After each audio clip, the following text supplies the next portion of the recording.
It lasted less than a minute, just 47 seconds, but prosecutors believe those moments tell the story of a fatal collision, while the defense says they expose one of the biggest flaws in the entire investigation. In a trial filled with controversy, no stretch of time has been examined more closely or argued over more fiercely. The story begins on a freezing January night in Canton, Massachusetts. Boston police officer John O'Keefe had joined friends at a gathering after an evening out. But hours later, as snow blanketed the quiet neighborhood, he was found unresponsive right outside the home. Despite emergency efforts, he couldn't be saved. What initially looked like a tragic, confusing death in the snow, well, it quickly escalated, eventually becoming one of the most closely followed, high-profile criminal cases in America. Part 1. Allegations and Denials. The Case Against Reed. Investigators soon focused their attention on Karen Reed, O'Keefe's girlfriend. The allegation? That she struck him with her SUV before driving away, leaving him outside in those freezing conditions. Reed, however, has consistently and fiercely denied these allegations. Her defense team insists the prosecution's version of events just doesn't match the available evidence. They argue that crucial details were overlooked and that the investigation rushed to conclusions way before every question had been answered. As the case moved into the courtroom, the sheer volume of material was staggering. Jurors were presented with thousands of pages of police reports, dense digital records, complex forensic evidence, and hours of witness testimony. Yet amidst this massive mountain of exhibits, one incredibly short period of time started attracting extraordinary attention, standing out from all the rest. Those 47 seconds quickly became the absolute center of a heated courtroom debate. Prosecutors argued that this brief window fit neatly into their established timeline, providing the necessary time for the events they alleged took place. But the defense fired back. They claimed those exact same seconds revealed glaring gaps that investigators simply couldn't fully explain. How could less than a single minute become one of the most important and most disputed parts of an entire murder trial? Part 2. Reconstructing the timeline one moment at a time. To understand what happened, detectives began the painstaking work of piecing together the timeline. They reviewed absolutely everything available: cell phone records, vehicle movements, surveillance footage, witness statements, 911 calls, and all the underlying digital data. Their goal was to figure out exactly what transpired during those final moments before John O'Keefe was found. Based on this exhaustive review, prosecutors took a firm stance. They argued that the digital evidence and forensic findings naturally support the allegation that Reed's vehicle struck O'Keefe before she left the area.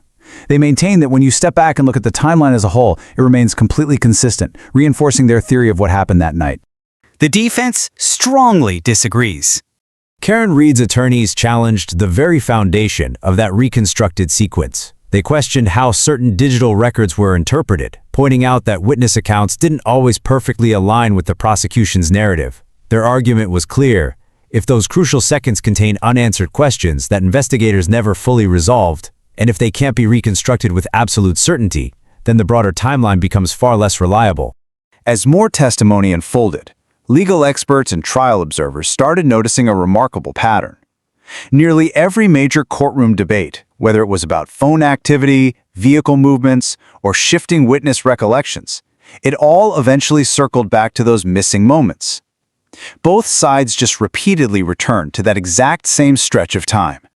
Instead of providing clarity, this critical gap turned into the biggest mystery in the case. Every single tick of the clock within that window was examined, challenged, and fiercely debated, because both the prosecution and the defense knew that less than 1 minute carried the immense weight to completely shape the jury's understanding of the entire case. Part 3. The Battle of Experts. Competing Opinions. By the time the trial reached its peak, this gap was the undisputed center of the legal battle. Prosecutors systematically presented forensic testimony and investigative findings, asserting that each piece of evidence supported a single, consistent sequence of events. But the defense saw those moments very differently. During rigorous cross-examination, Reed's attorneys argued that the prosecution's timeline relied on interpretations that were far from certain. They questioned investigators on their evidence collection, they challenged experts on their forensic conclusions, and they highlighted how some witness recollections seemed to shift over time. If those critical seconds couldn't be established with confidence, the defense argued, well, then the prosecution's narrative couldn't be accepted without question. This led to one of the trial's most intense battlegrounds: the expert witnesses. Each side brought in specialists to explain highly technical evidence. Yet jurors found themselves listening to competing scientific opinions about the exact same set of facts. The prosecution stood firm, stating that science supported its case, but the defense countered, arguing that the science also revealed uncertainties that investigators had failed to fully address. It became immediately clear that the jury was being asked to do much more than just review the evidence. They had to navigate a complex maze of technical data and decide which interpretation of those disputed seconds was actually reliable. Every challenged conclusion, every disputed second, and every unanswered question carried enormous weight for the men and women sitting in that jury box. Did those 47 seconds strengthen the prosecution's case, or did they create the reasonable doubt that could change the verdict entirely? As the trial wore on, a stark reality set in. The outcome might not depend on a dramatic courtroom confession or one undeniable smoking gun piece of forensic evidence. Instead, this entire trial might come down to whether the jury believed the events unfolding during this brief, heavily disputed window of time. In a room filled with conflicting interpretations, those few moments had essentially grown into the foundation of the entire case. The clash was absolute. Prosecutors maintained that the timeline, supported by all available data, formed a logical sequence leading directly to their allegations. The defense firmly rejected that conclusion, insisting on the unresolved questions. They maintained that the uncertainties surrounding those moments absolutely had to be considered when evaluating the evidence as a whole. The courtroom battle lines were permanently drawn. Part 4. The Unanswered Mystery. Beyond the Courtroom. The gravity of this case reached far beyond the walls of the courtroom. It was debated on national TV and tracked by millions. For more investigators questioned the procedures used by local law enforcement, and observers became deeply invested in understanding how less than 1 minute became the center of such an extraordinary legal battle. For some, the prosecution's timeline appears entirely convincing, but for others, the disputed gaps continue to raise incredibly difficult questions. At the heart of this legal storm, though, is a real human tragedy. For John O'Keefe's family, these proceedings have always been about seeking justice after a sudden, heartbreaking loss.